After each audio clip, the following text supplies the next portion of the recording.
बिस्मिल्लाहिर्रहमानिर्रहीम। TJ speaks के मुअज़्ज़िज़ नाज़रीन अस्सलाम वालेकुम। नाज़रीन मोहतरम, आज की वीडियो में एक दिलचस्प वाक़या आपके साथ शेयर करेंगे जिसमें एक लड़की ने अपनी ज़िंदगी के इब्तदाई 10 सालों में से 5 साल बंदरों के साथ गुजारे। जब उसको बंदरों से आज़ाद करवाया गया तो उसने ऐसा क्या किया जिसको जानकर हर इंसान दंग रह गया। ये छोटी सी लड़की बंदरों के पास पहुंची कैसे और फिर बंदर इसके साथ क्या सलूक करते रहे, इस सारी कारस्तानी को जानने के लिए वीडियो को आखिर तक ज़रूर देखें। अस्पे रिवायत चैनल पर नए आने वाले नाजरीन से गुजारिश है कि हमारे चैनल को सब्सक्राइब करें और साथ घंटी के निशान को भी दबाएं ताकि हर नई आने वाली वीडियो का नोटिफिकेशन तसलसल और तवातर के साथ आप तक पहुंचता रहे।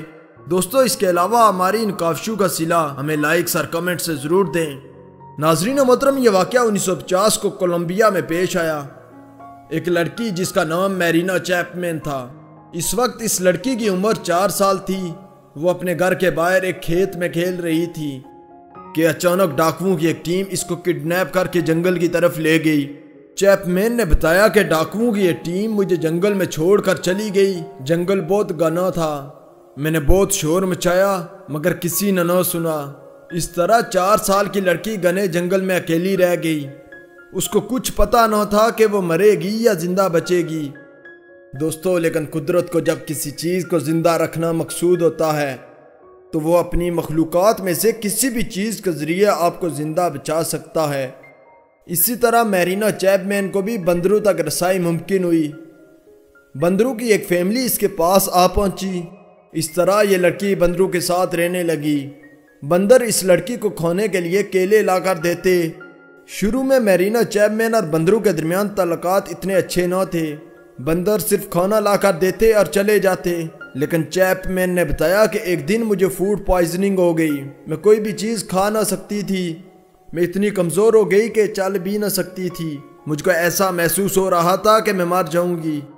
मगर इस मुश्किल वक्त में एक बूढ़े बंदर ने मेरी मदद की। उसने गदला पानी लाया, मैंने ये पानी पिया और मुझे वॉमिटिंग हुई। इस तरह मुझे फूड पॉइजनिंग से आराम मिला। बूढ़े बंदर की इस मदद के बाद मेरे बंदरों के साथ ताल्लुकात मज़ीद बेहतर हो गए। नाज़रीन मोहतरम, मैरीना चैपमैन का मज़ीद कहना था कि इसके बाद मैं पूरा दिन बंदरों के साथ खेलती रहती। मैंने बंदरों की तरह दरख्त पर चढ़ना भी सीख लिया था, हत्ता कि मैं बंदरों की आवाज़ों को भी समझ लेती थी।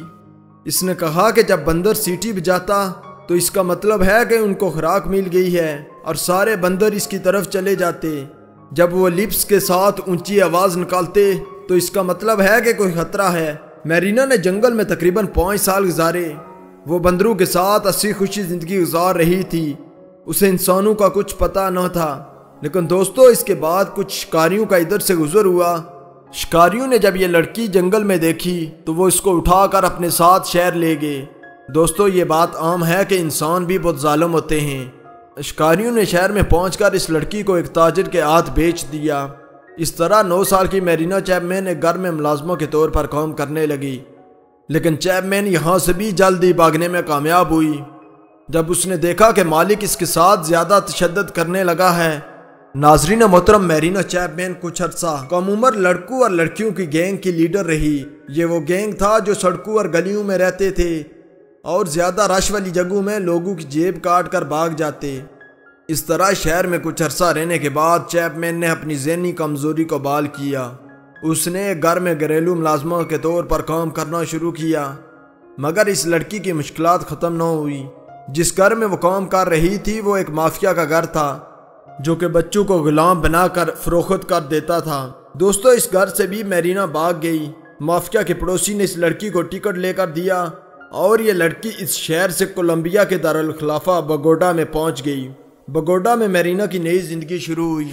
उसको एक औरत ने अपनी तहवील में लिया जिसकी अपनी कोई औलाद न थी। मैरीना को यह ना पता था कि वो अपने आप को साफ कैसे करेगी। उसको ये ना पता था कि घर का दरवाज़ा क्यों बंद करते हैं। मुख्तसर तौर पर एक महज़ब माशरे में रहने का कुछ पता न था, हत्ता कि इस लड़की को अपना नाम भी न मालूम था। इस तरह इस माँ ने इस लड़की को मैरीना चैपमैन का नाम दिया। इसकी परवरिश की। 14 साल की उम्र में मैरीना चैपमैन को अपनी शनाख्त मिली। मैरीना के ख़ानदान का कपड़े का बहुत बड़ा कारोबार था।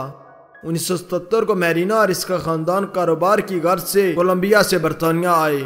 यहाँ आकर मैरीना की शादी हो गई। इस तरह वो हंसी खुशी जिंदगी गुजारने लगी।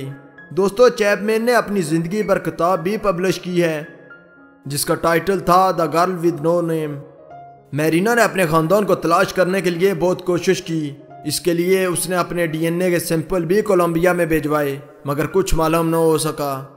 तो दोस्तों, अगर आपको हमारी ये वीडियो अच्छी लगी है तो इसको लाइक करें, अपने दोस्तों के साथ शेयर करें। अस्बे रिवायत चैनल पर नए आने वाले नाजरीन से गुजारिश है कि हमारे चैनल को सब्सक्राइब करें और साथ घंटी के निशान को भी दबाएं ताकि हर नई आने वाली वीडियो का नोटिफिकेशन तसलसल और तवातर के साथ आप तक पहुंचता रहे। तब तक फी अमानिल्लाह।